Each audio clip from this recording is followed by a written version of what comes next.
daga. Diyos ko. Mamsi, hindi po ako daga. Kat-kat po ako. Alam ko yun, nagulat lang ako. Mamsi, ba't parang tulala po kayo kanina? May iniisip lang ako. Balik ka muna sa kwarto mo, ha? Puntahan kita doon, ha? Mamsi, gusto niyo po ng kiss? Ha? Kiss ko po. Kiss. O siya, balik ka na muna, ha? Opo. Puntahan kita doon. Opo, Mamsi. Wow, dalawa pa.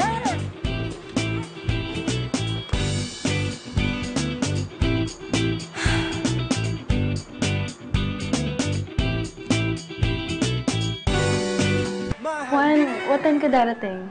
Ako, sorry, hindi ako makakauwi ngayon dyan. Naglalambing kasi si Mamo. Dito to muna ako matulog. Hindi ko naman matanggihan. Ganun ba? Namimiss na kasi kita eh. Ang lungkot ng kama kapag wala ka. Oo nga pero di bale. Bukas, uuwi na ako, ha? Mag-ready ka. Mag-stretching ka, ha? I love you, Juan.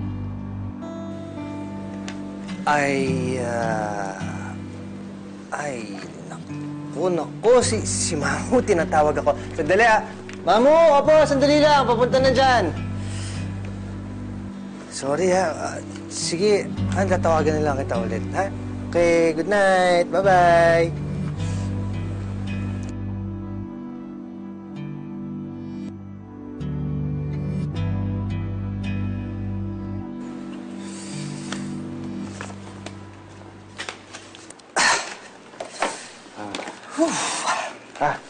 Sensya na bro, asap lang to. Kaya kasing order bukas eh.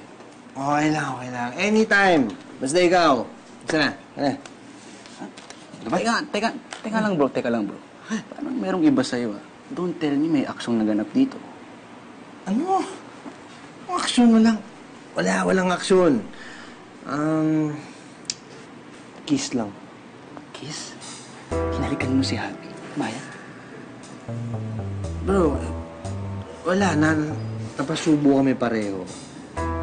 Lagi pa may bisita dito yung si Miss Didit. Kaya, ayun. Pero, alam mo, nag-enjoy ako, ha? At sigurado ako, nag-enjoy din siya. Enjoy? Oo. Anong klaseng enjoy yan? Wait lang. Ito ba yung enjoy na? Nag-iinit ka. Na-enjoy? Oo. Mahal kita. Na-enjoy.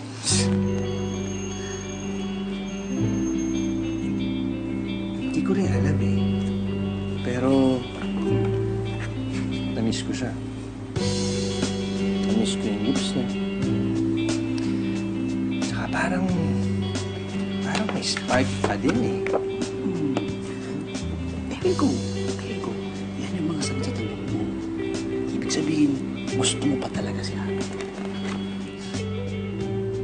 Ang tanong, si Happy, gusto pa rin kaya niya ako? Ay, wala ibig sabihin ng kiss na yun. As in zero, wala, bokya.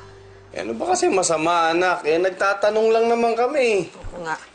Tay, nililinaw ko lang ha, na ginagawa lang namin to dahil kay Katkat. Alam mo, Happy, kung sakasakali lang naman ha, na magka-developan ulit kayo ni Juan, ako hindi ko mamasamain. Alam mo, matutuwa pa ako. Bakit, di ba? Kasal pa rin kayo. Ano ka ba, Joy? Tumigil ka nga. Binibigyan mo ng kung ano-anong idea yung kapatid mo. Baka nakakalimutan mo. Ilang balding luha nang iniyak niyan dahil dun sa Juan na yan. Tay, Nay, Ate, wag na kayong mag-alala dahil matagal nang tapos kami ni Juan at hindi na magkakaroon ng part 2 yan, ha? O basta, anak. Kung yan na napagkasunduan nyo ni Juan, dapat malinaw sa kanya yan, ha? Anak, inuulit ko, ha? Siguraduhin mo yan kay Juan, ha? Opo, Tay. Tatawag na lang ulit ako sa inyo, ha? Sige po.